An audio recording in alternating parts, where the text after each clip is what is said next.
Aș începe cu o știre pe care am auzit-o astăzi și care n-aș știu să se potrivească așa bine cu ce vorbim noi, dar uite că se potrivește. Nu știu dacă ați auzit de grupul Lafarge, despre care a transpărut astăzi că a încheiat niște dealuri cu ISIS în teritoriile ocupate din Siria ca să-și poată continua activitatea de producție de ciment în Siria. Asta e un tip de abordare care aduce valoare. Pentru acționari aduce valoare. Acum, ideea că tu, societate franceză, îi finanțezi pe unii care după aia se aruncă în aer în mijlocul Parisului, e ceva la care ai zice cum să nu să fii gândit. Adică de unde ne uităm noi acum post-fac, mai aici așa ceva nu se poate. Și totuși s-a putut. Mai mult, ca să răsucesc cuțitul în rană, la un moment dat, după ce a făcut acest deal, ISIS a zis, totuși am vrea să preluăm fabrica. Și Lafarge a zis, bine, vă facem cotă parte la profit, dar nu ne luați fabrica. Și ISIS s-a gândit un pic, după care a zis, nu, mai bine vă luăm. Și le-a luat. Asta ne ridică niște gânduri spre reflexie.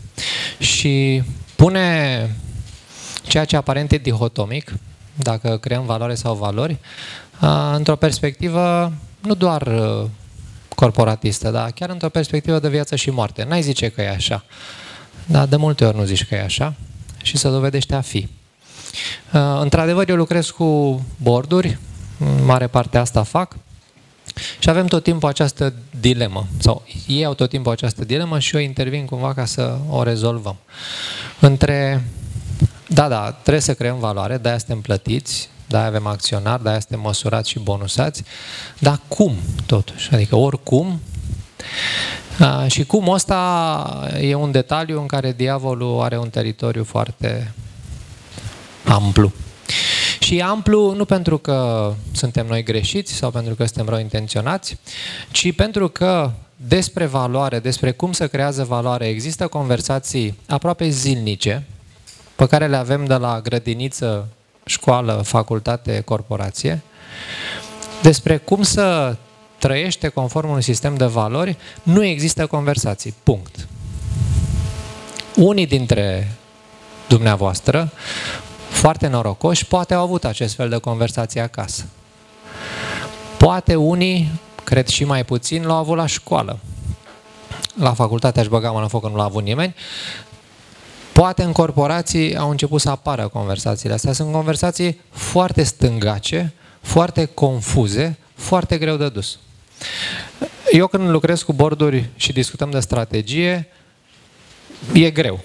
E greu, oamenii trebuie să decide ce să facă, ce să nu facă, nu e un lucru ușor. Fiecare e cu copilul lui, între ghilimele, în firmă, cu proiectele lui, cu departamentele lui. Dar e o plimbare în parc, pe lângă discuția despre valori. Când ne apucăm să discutăm despre valori, și anume nu despre valori în general, că toți avem aceleași valori, nu ne certăm pe asta. Nu știți pe nimeni care să clameze care e de valoare lipsa de respect. Sper. Nu? Toți avem respectul între valori, toți avem responsabilitatea între valori, toți avem grija între valori, toți avem încrederea, noi așa, între valori. Problema e când treci de la valorile astea nobile și declarative la comportamentele asociate, adică comportamentele care îți arată că omul ăla de adevăratele trăiește valoarea sau nu.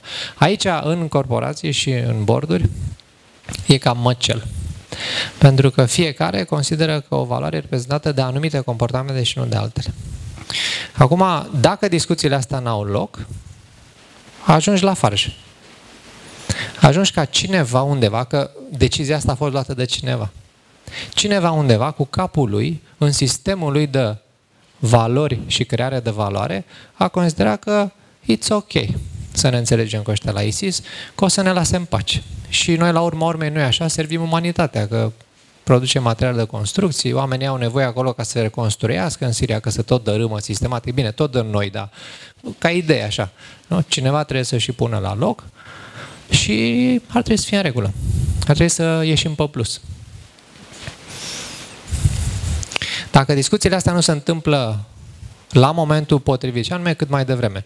Eu am clienți cu care încerc să împing ideea asta că discuțiile astea ar trebui purtate în induction, nici de cum în board. Adică, eu nu poți discuția asta cu oameni când au ajuns în board. Le porți când au intrat în firmă, ca să te asiguri că totuși n-ajunge vreunul cu idei de-astea până în board. Îl vezi mai devreme, ai conversații mai devreme. Și ușor, ușor se schimbă lucrurile. Asta e vestea bună de care mă bucur.